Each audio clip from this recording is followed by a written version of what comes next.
Assalamualaikum warahmatullahi wabarakatuh. Saya Yoga Pratama, nomor mahasiswa 14219 Di sini saya akan mempresentasikan tentang hasil praktikum pengecoran saya.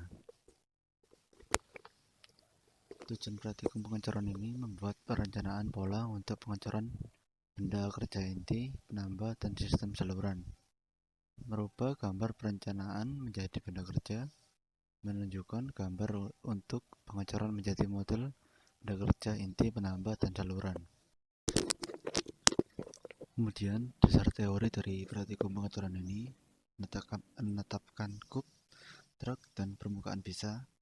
Penentuan kub dan truk dan permukaan bisa adalah hal yang paling penting dari praktikum ini untuk mendapatkan coran yang baik, yang tentunya memiliki ketentuan sebagai berikut. Yaitu yang pertama, pola harus mudah dikeluarkan dari cetakan, penempatan inti harus mudah, sistem saluran harus dibuat sempurna. Kemudian, terlalu banyak permukaan bisa akan mengambil banyak waktu dalam proses pembuatan. Penentuan tambahan penyusutan. Karena coran menyusut pada waktu pembukuan dan pendinginan, maka pembuat pola perlu menggunakan mistar susut yang telah diperpanjang sebelumnya. Penentuan tambahan penyelesaian mesin. Tempat di mana memerlukan penyelesaian mesin setelah pengecoran dibuat dengan kelebihan tebal seperlunya. Ketelitian tebal ini berbeda menurut bahan, ukuran, arah, katup, dan truk, serta keadaan pekerjaan merakit. Kemiringan pola. Untuk memudahkan penegakan pola dan pencetakan, bahkan membutuhkan kemiringan 1/200 dan untuk pola kayu 1/30 sampai 1/150. Tambahan pelenturan. Penyusutan coran pada waktu pembukuan dan pendinginan kadang bukan mengecil tetapi juga mengakibatkan pelenturan tergantung pada bentuknya. Telapak inti menempatkan inti, membawa dan menempatkan letak dari inti pada dasarnya dibuat dengan menyisipkan bagian dari inti. Sistem saluran. Istilah dan fungsi sistem saluran adalah jalan masuk bagi coran logam yang dituangkan ke dalam rongga cetakan. Bahan-bahan atau kelengkapan yang pertama yaitu kayu, lem kayu, dan triplek, gergaji pahat, patil dan palu, amplas, serbuk grafit. Kemudian ini adalah alur pengecoran sandcasting, yaitu yang pertama pembuatan bagian atas, yang kedua bagian bawah, yang ketiga adalah penutup bagian atas dan bawah, yang keempat membuat jalan alur masuknya semen metal yang sudah dipanaskan. Kemudian yang 5 pembuatan fans, yaitu lubang udara. Yang keenam melakukan pengecoran. Dan ini adalah flowchart alur pengecoran sandcasting, yaitu yang pertama persiapan pekerjaan, kemudian bisa masuk ke peleburan, pengolahan pasir cetakan inti, pembuatan pola dan kotak inti, kemudian masuk ke pembuatan cetakan, pembuatan inti, kemudian perakitan cetakan, ke penuangan cetakan, ke pembongkaran cetakan, pemotongan penambah dan sistem saluran, kemudian pembersih tuangan, perlakuan panas, dan inspeksi dan pengiriman. View of a casting mold, yaitu ini gambar adalah proses penuangan logam cair ke cetakan. Ada kop, drag, green sand, runner, indicate, core adalah inti, bottom, board. Kemudian langkah-langkah pembuatan cetakan inti, penambah, dan sistem saluran.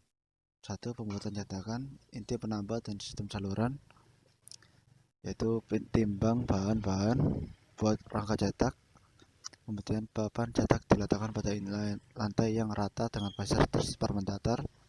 Kemudian pola dan rangka cetakan untuk truk diletakkan di atas papan cetakan harus cukup besar hingga tebalnya pasir 30-50.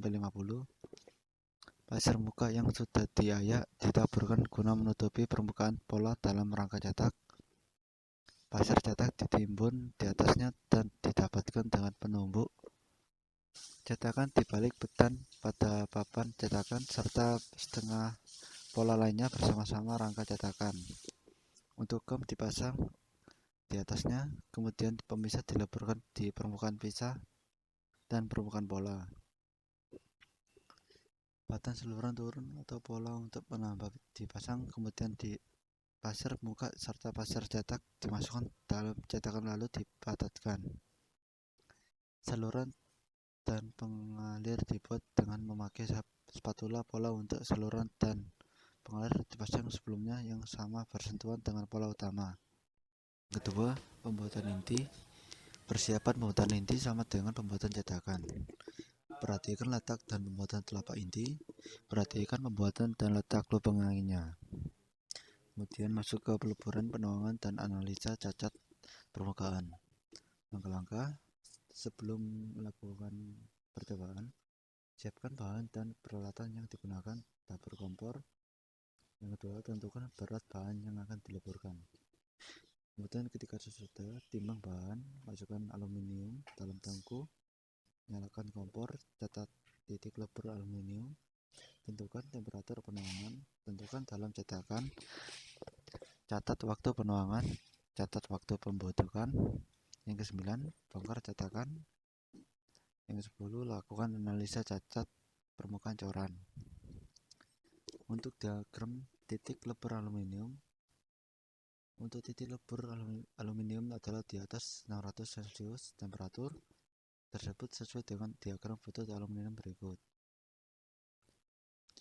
Pada gambar ini menunjukkan temperatur di 600 cair.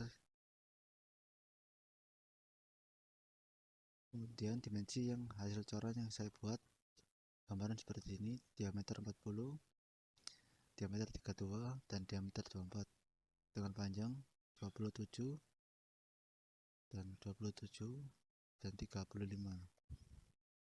Untuk gambar 2D seperti ini.